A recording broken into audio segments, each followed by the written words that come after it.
Aloo passion sabzi பண்ண போகிறேன்.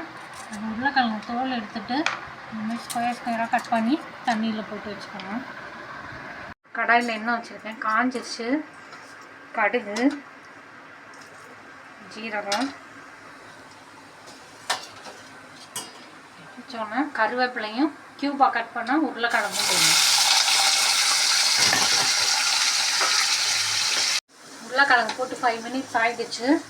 முழுசாக 2 பச்சை மிளகா, ஒரு 1/4 ஸ்பூன் மஞ்சள் பொடி, 1/4 ஸ்பூன் மிளகா பொடி, உருளைக்கிழங்குக்கு தேவையான உப்பு. உருளைக்கிழங்குக்கு மேலே போட பொடி பண்ணணும். அதுக்கு தனியா 1 ஸ்பூன், பச்சை வேர்க்கடலை 1 ஸ்பூன், மிளகு ஒரு 10, ஜீரகம் ஒரு 1/2 ஸ்பூன், ஒரு காஞ்ச மிளகா,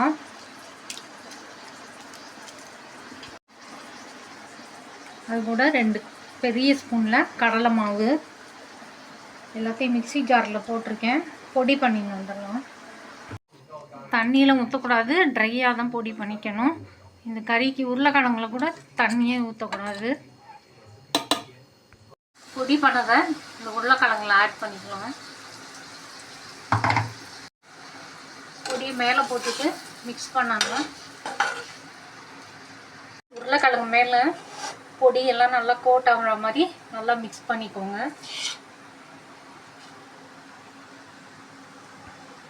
மேலே கொத்தமல்லி போட்டுட்டு